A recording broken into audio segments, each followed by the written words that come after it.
Good morning, everyone. I hope you are all well. So, over the last few months, look, the Wells family have took an absolute hammering.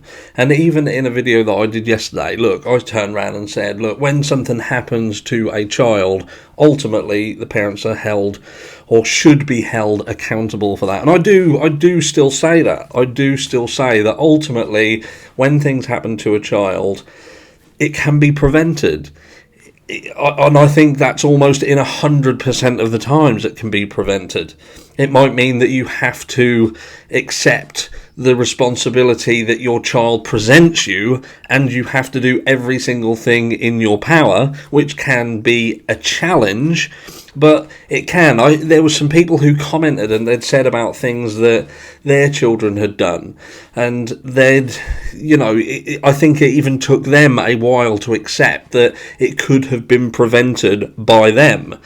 We look at the Michael Vaughan case, and we look at that situation where people don't want the parents to be kind of pulled up on their failings. But ultimately, if you believe in the abduction, why was Michael abducted? He was abducted because he was walking outside then. And why was he walking outside? Because he'd managed to get outside in the evening, and he spent a period of time outside that allowed for that to happen. And I would say that this is something that had happened frequently.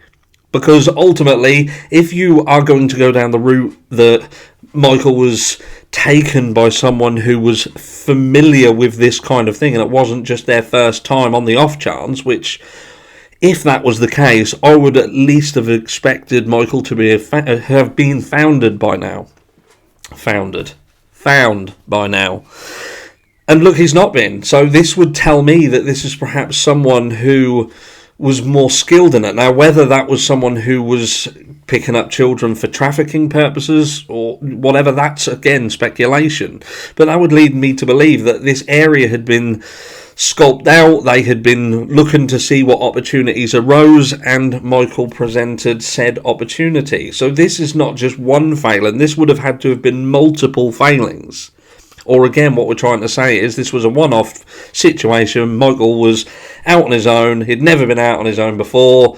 And some chancer just happened to be on that road at that time and took Michael. And that's why we look into this 1% thing. Because it's just not something that happens. But anyway, I digress. Back to the Wells family. And look, ultimately, if someone was taken off the hill, it could have been prevented. And it could have been prevented on this day in multiple situations. If we're led to believe someone was already in the house, then perhaps they'd got in the house because people had been out, they had left the house unlocked or whatever, and someone had managed to get in. So lock your house and that doesn't happen. If someone managed to get onto the premises without being seen, then again, we look at the fencing off of that property. And someone said to me, well, it's unfeasible to go and fence off 11 acres of land. I think they interpreted what I was saying. Obviously, I'm not saying fence off the entire 11 acres of land, because that defeats the object of what we're trying to do. What we're trying to do is provide Summer with an area that is safe. So you would make a smaller area that she has access to, including her swing, not 11 acres. But look, in a world where beyond being able to avoid it happening, so the responsibility of that, let's just say that the Wells didn't have a hand in what happened directly. I mean, she wasn't trafficked by the Wells. Nothing happened at the swimming hole out of the ordinary, and this was a situation that follows closely what they said. So ultimately, Dom was at work, and they came home after doing the errands and bits and pieces, and what they're saying is true.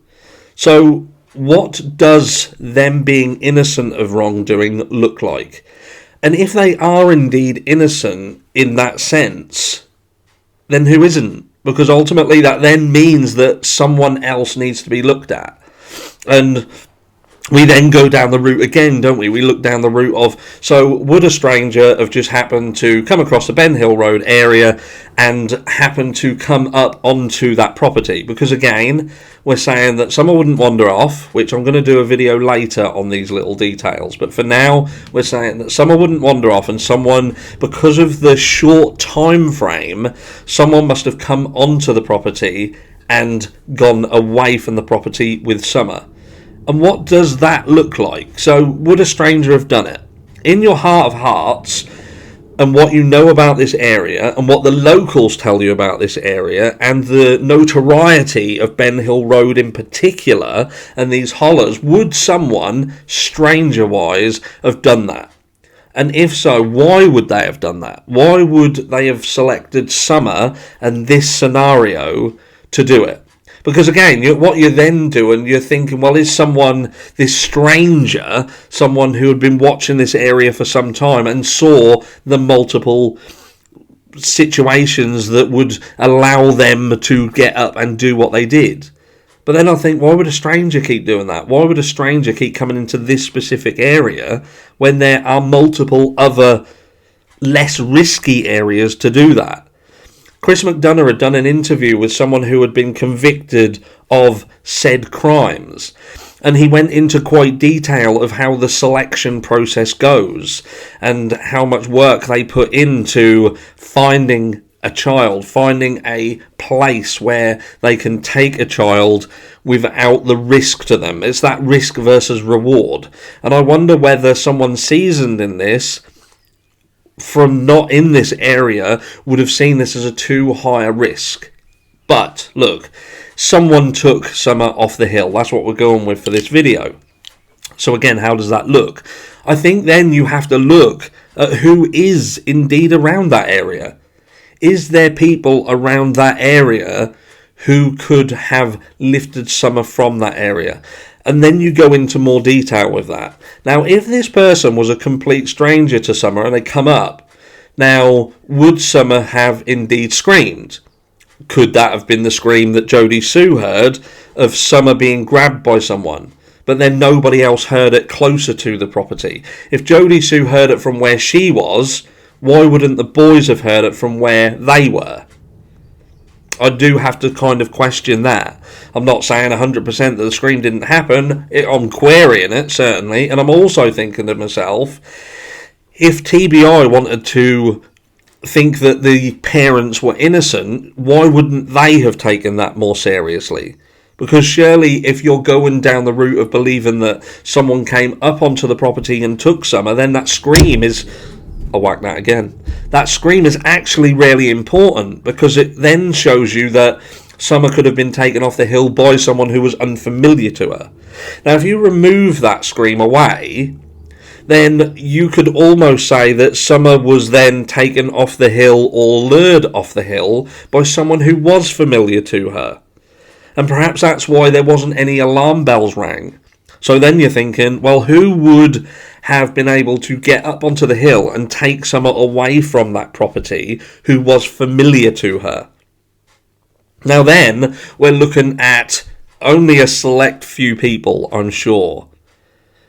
And one of them people would have been Jose Roman. She would have known who Jose was.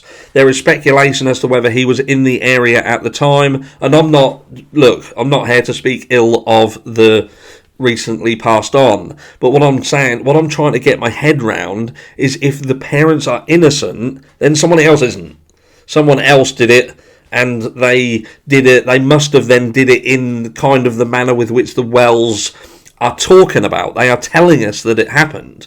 And I know that we can't believe everything they say, but you have to go down the route of, look, if they didn't do anything and they are telling the truth in terms of what happened on that day, then there's only so many ways and that could happen. So Jose Roman would have been known to Summer. So we'd need to put to bed whether he was indeed there or not, 100%, because he would have been someone who would have potentially been able to remove her from that property without being seen or heard, or, that. And who else? So we know that there was a party around that property in the days leading up to. And who was at that party? We're not 100% sure. I do believe that Jodie Sue was not there. I could be wrong. Someone could correct me of that. And I'm pretty sure leading up to this situation that Jodie Sue was not a family friend. So in terms of would Jodie Sue have been able to get up there and take Summer without any conflict, let's say that, I'm not 100% sure about that. I do not think that that's possible. But there is speculation over Andrew being at this party. So would Andrew have been more known to Summer than Jodie Sue Brown, for argument's sake?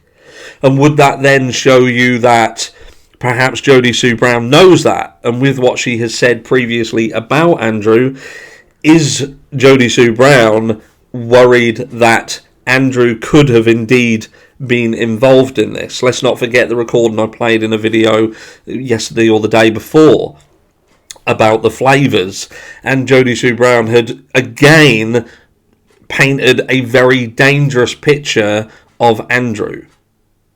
So we've got Andrew, we've got Jose, and then we've got the people at the church.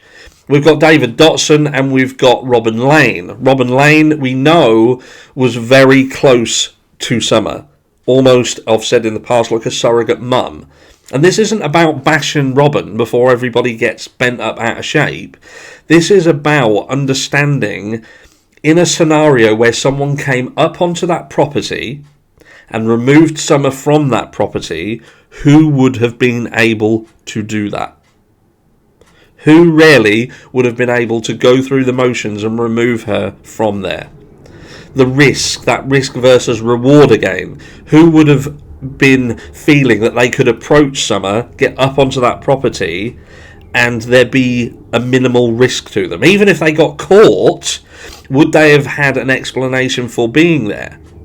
We also know that Candus had apparently called both Hunter and Robin Lane shortly after Summer went missing.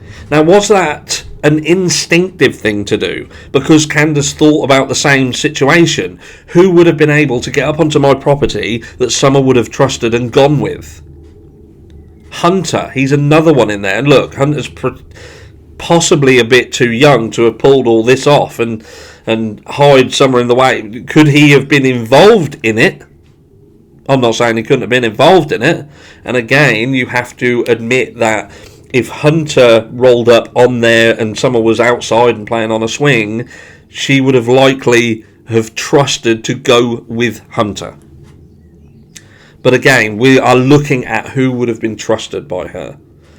So we've then got David Dotson as well. Would David Dotson have gone up onto the property? Would he have gone onto the property with Robin? Or could they have arranged it with somebody? I don't know. I think, again, if you're talking about trust, then you've got to believe that potentially Robin or David Dotson could have themselves gone up onto that property or near to the property and coaxed her away.